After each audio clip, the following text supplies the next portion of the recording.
Welcome to civils only.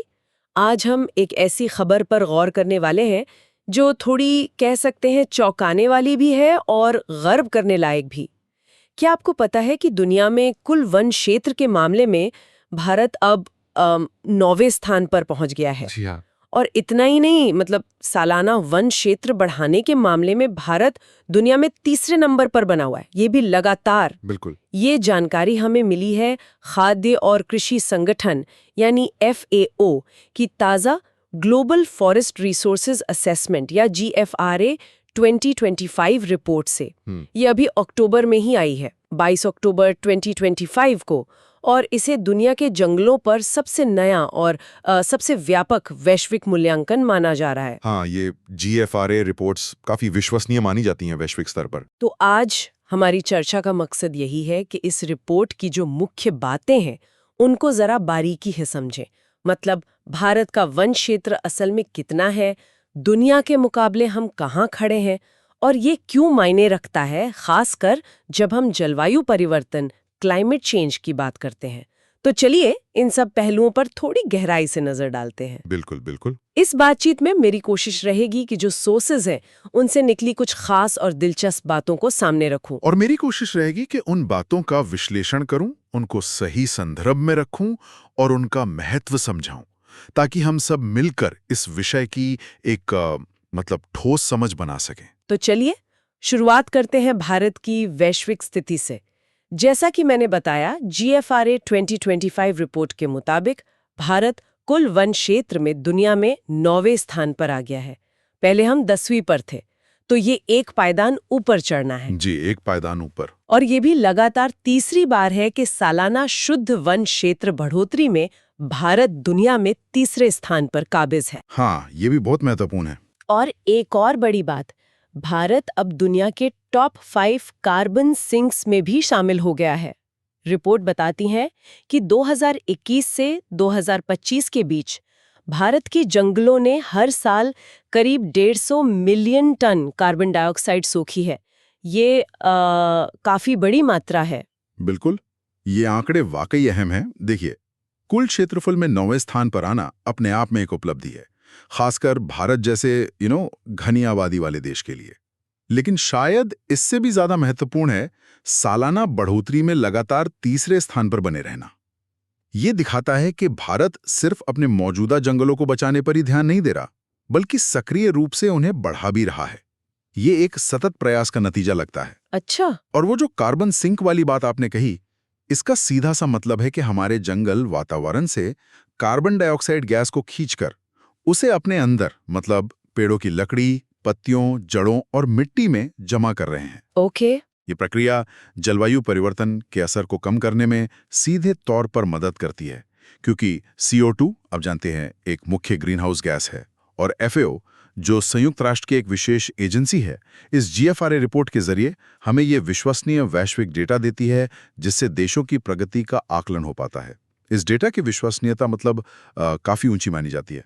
अच्छा, तो ये तो हुई भारत की बात। अगर हम पूरी दुनिया के जंगलों को देखें तो तस्वीर कैसी है?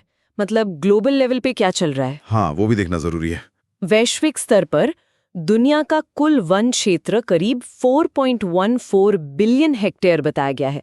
ये हमारी पृथ्वी की कुल जमीन का लगभग 32% हिस्सा है।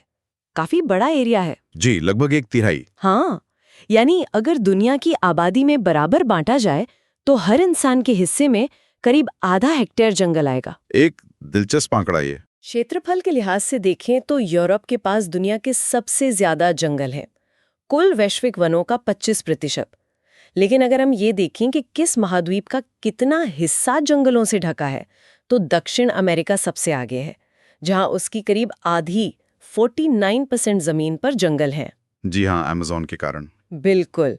और एक और ध्यान देने वाली बात यह है कि दुनिया के आधे से ज्यादा जंगल, करीब 54%, सिर्फ 5 देशों में सिमटे हुए हैं: रूस, ब्राजील, कनाडा, अमेरिका और चीन। हाँ, ये 5 बड़े देश। इस विशाल तस्वीर में भारत का हिस्सा लगभग 72.7 मिलियन हेक्टेयर है, जो दुनिया के कुल वन क्षेत्र का करीब 2% बनता है। हाँ, भारत का हिस्सा प्रतिशत में भले ही कम लगे, लेकिन अगर हम इसे वैश्विक रुझानों से जोड़कर देखें तो एक सकारात्मक पहलू उभरता है। देखिए, पूरी दुनिया में जंगलों के कटने की जो सालाना रफ्तार है वो कम हुई है। अच्छा। जी, 1990-2000 के दशक में हर साल औसतन 10.7 मिलियन हेक्टेयर जंगल कट रहे थे। ये आंकड़ा 2015-2025 में घटकर 4.12 मिलियन हेक्टेयर प्रतिवर्ष रह गया है। तो ये गिरावट काफी महत्वपूर्ण है।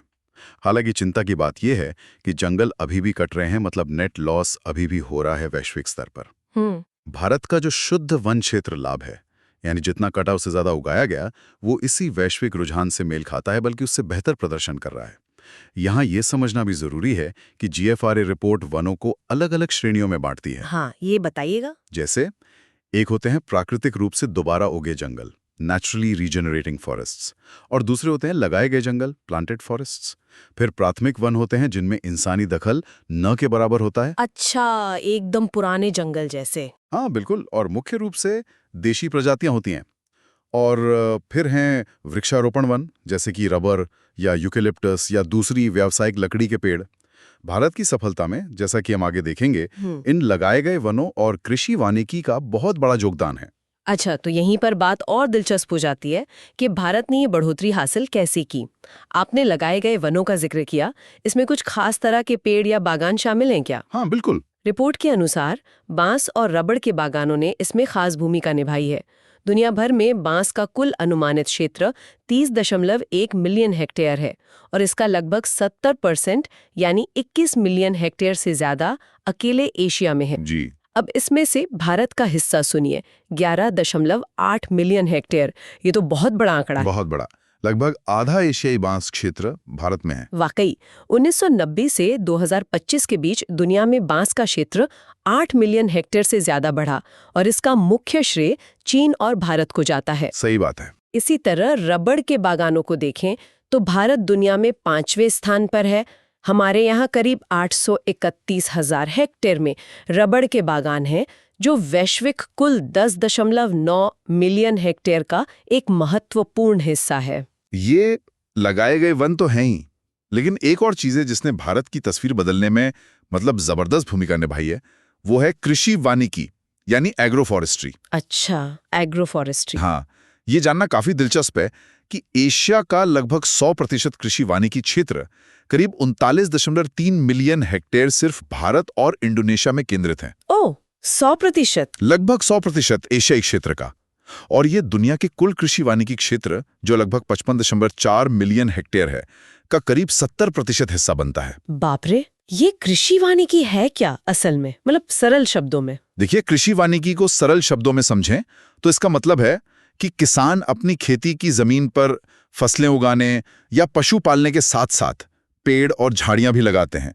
ये एक तरह की, क्या कहते हैं, इंटीग्रेटेड भूमि उपयोग प्रणाली है। अरे, आज के विषय से जुड़ा है। ये वन क्षेत्र बढ़ाने और कार्बन सोखने में मदद करता है। भारत में छोटे और सीमांत किसानों की संख्या बहुत ज्यादा है ना?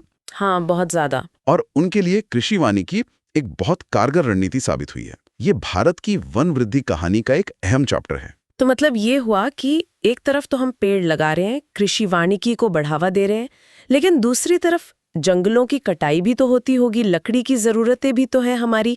इसका क्या संतुलन है? हाँ, ये एक बहुत ही महत्वपूर्ण पहलू है। जीएफआरए रिपोर्ट के अनुसार भारत ने 1990 से 2025 के दौरान कुल मिलाकर शुद्ध लाभ दर्ज किया है, यानी वनों की कटाई से जो नुकसान हुआ उससे ज्यादा क्षेत्र में वनीकरण या प्राकृतिक पुनर्जनन हुआ। ये तो अच्छी बात है। जी, ये नेट गेन वाली बात महत्वपूर्ण है। लेकिन इसी रिपोर्ट में ये भी बताया गया है कि भारत लकड़ी निष्कासन के मामले में 2023 तक दुनिया में दूसरे स्थान पर था।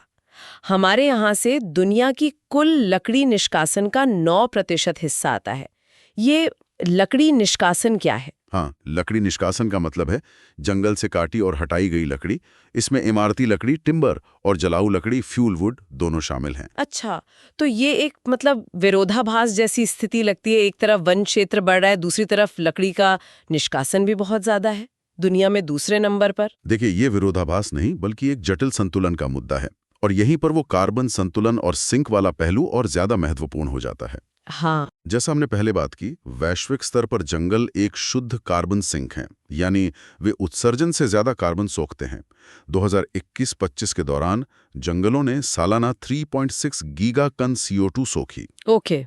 लेकिन इसी दौरान वनों की कटाई, मतलब वन भूमि को किसी और काम जैसे खेती या शहरीकरण के लिए इस्तेमाल करना, से सालाना 2.8 GT CO2 का उत्सर्जन भी हुआ। ओके, तो 3.6 सोखी हाँ और 2.8 निकली। जी। तो इसका शुद्ध नतीजा क्या निकला? कुल मिलाकर दुनिया के वन हर साल वातावरण से लगभग 0.8 GT CO2 हटा रहे थे।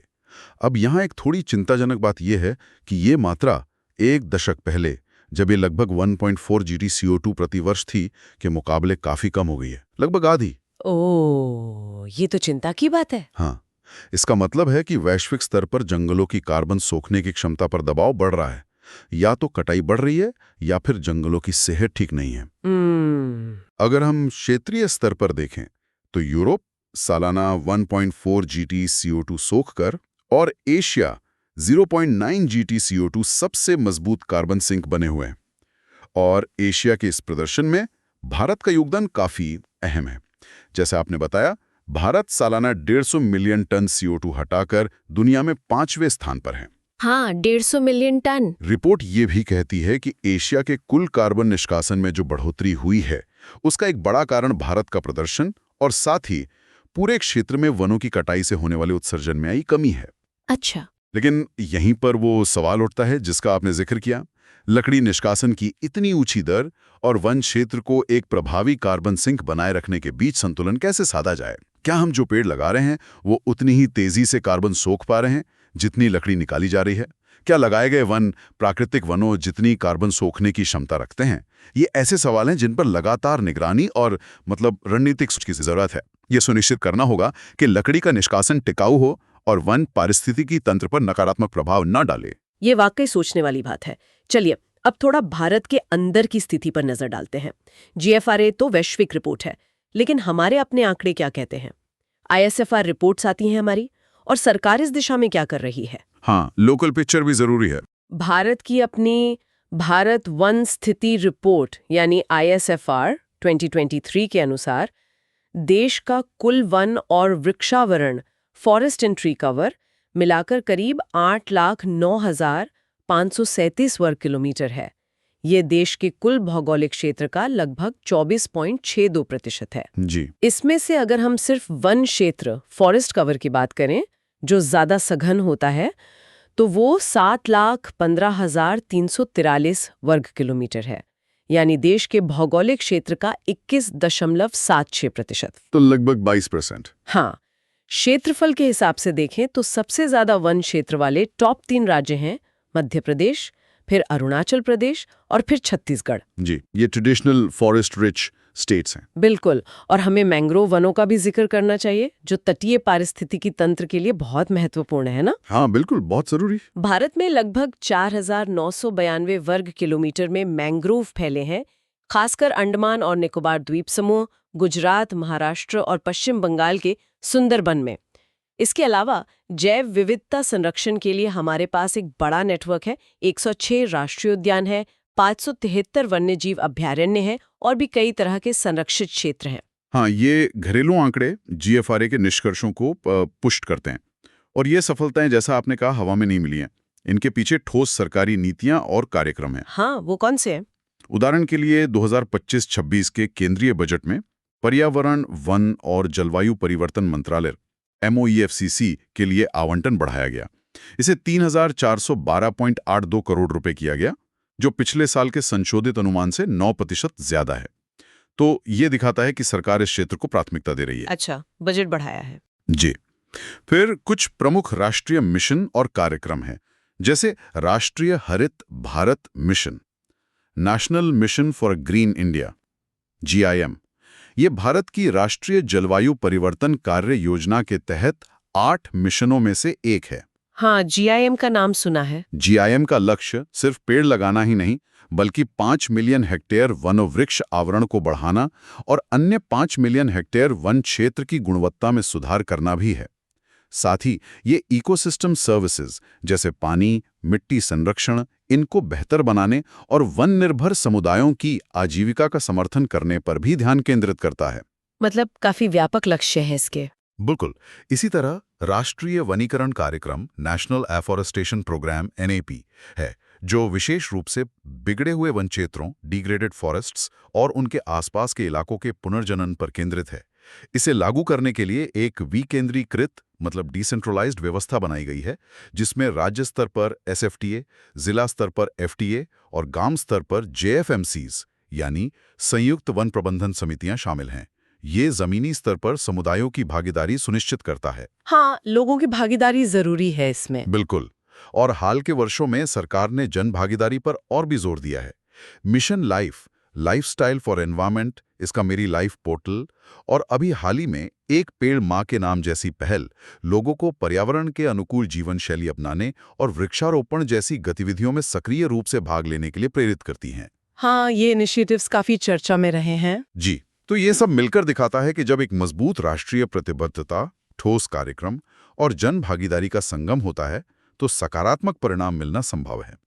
तो कुल मिलाकर अगर हम पूरी चर्चा को समेटें तो क्या मुख्य बातें निकल कर आती हैं? इस सब का मतलब क्या है आसान शब्दों में? हाँ, एक सारांश जरूरी है। देखिए, सीधी सी बात यह है कि भारत ने वैश्विक मंच पर अपने जंगलों के प्रबंधन में काफी अच्छी प्रगति दिखाई है, इसमें कोई दो राय नहीं है।